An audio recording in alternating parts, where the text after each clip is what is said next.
Pareho ra ba mga kaibigan yung impyerno at yung lawa ng apoy o yung lake of fire?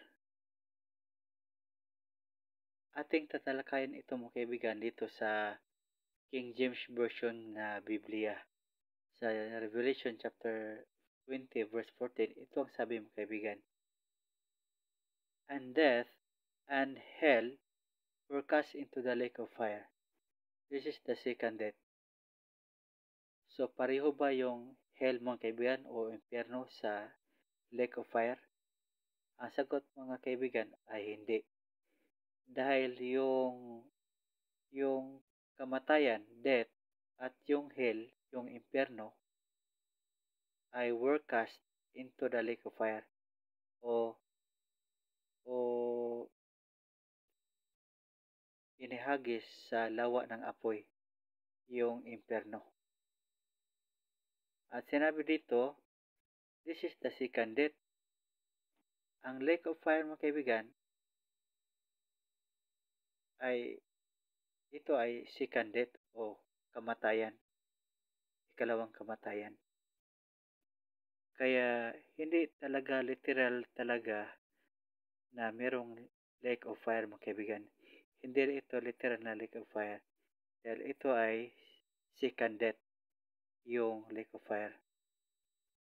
At ito naman sa New World Translation mga kaibigan, mas malinaw dito sa New World Translation mga kaibigan.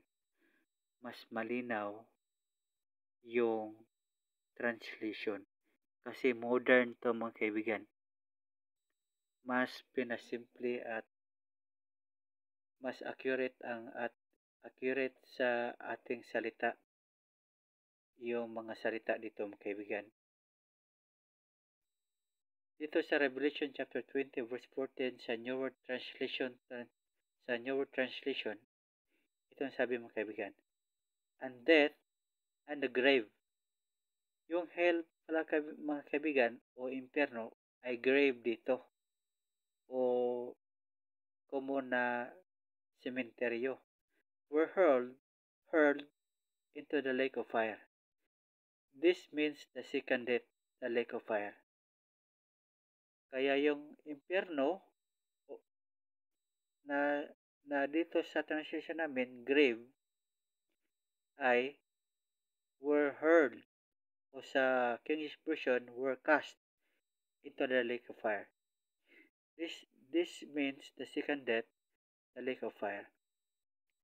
Kaya hindi talaga magkapareho mga kaibigan yung impyerno o grave sa lake of fire. At sana meron kayong natutunan mga kaibigan na ang lake of fire ay isang kamatayan, isang second death. At kung gusto niyo malaman mga kaibigan kung ano yung second death o ano itong lake of fire, dahil hindi naman talaga ito literal na lake of fire talaga, ito naman ay naglalarawan sa second death.